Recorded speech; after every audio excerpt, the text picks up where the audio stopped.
Mrs. Frisbee and the Rats of NIMH, Chapter 19, The Boniface Estate. Mrs. Frisbee said, "Jonathan, and Mr. Aegis got the screen open?" "Yes," Nicodemus said, "and without them, I doubt that we could have done it. The steel frame was strong, the bolt was secure, and the wire so stiff we could not have bent it enough for one of us to go through.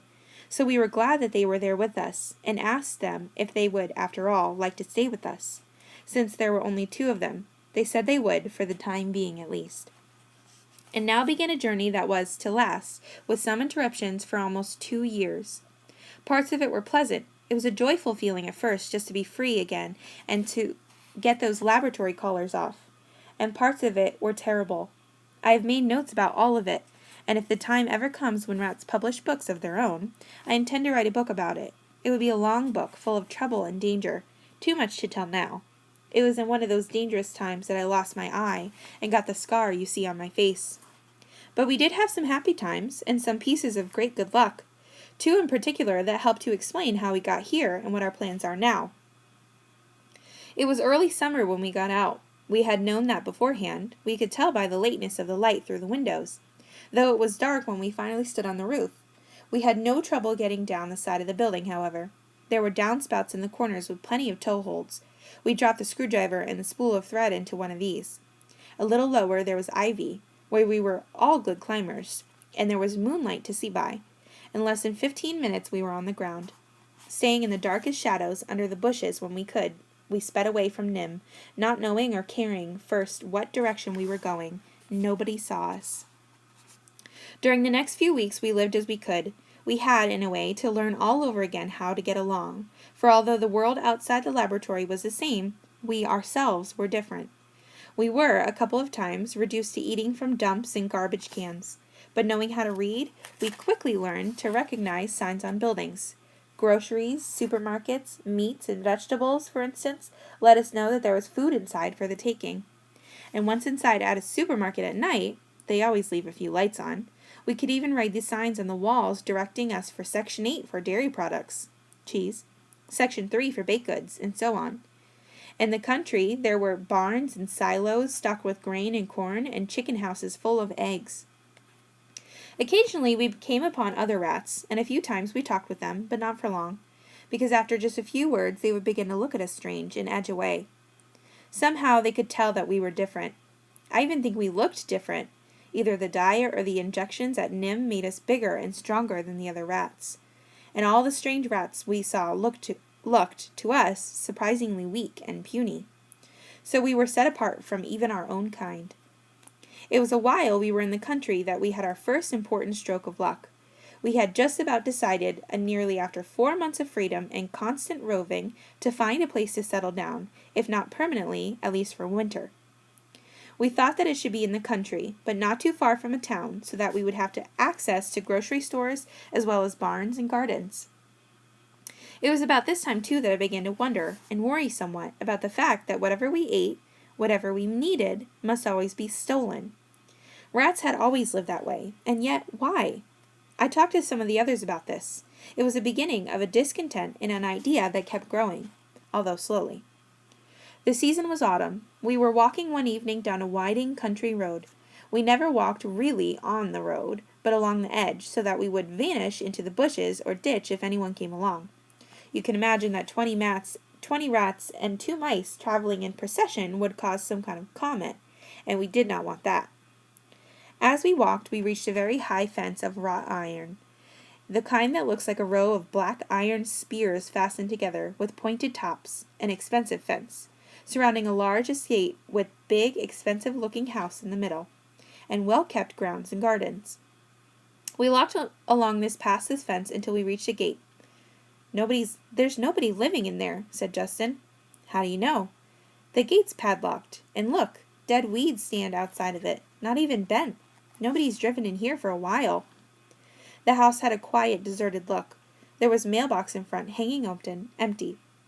"I wonder if we could get in," Jenner said. "Why should we?" "It's a big place. It would have a big pantry, big cupboard, big freezer. If it's as empty as it looks."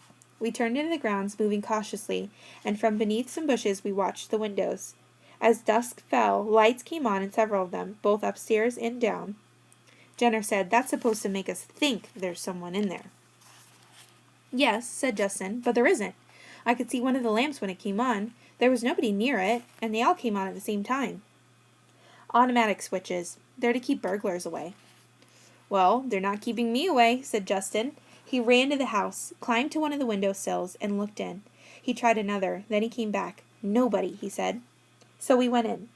We found a small window in the back with a cracked pane, knocked out one corner of the glass, and climbed through.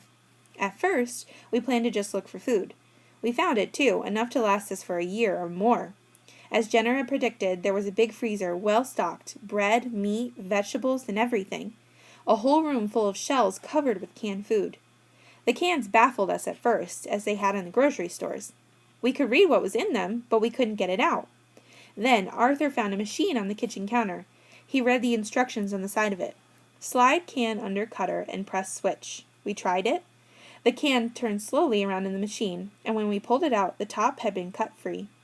I'll always remember what was in that first can. Clam chowder. Delicious.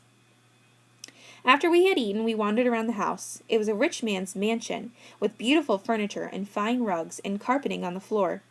There was a crystal chandelier in the dining room, and a big stone fireplace in the living room. But the greatest treasure of all for us was in the study. This was a large rectangular room with walnut paneling, a walnut desk, leather chairs, and walls lined to the ceiling with books. Thousands of books about every subject you could think of.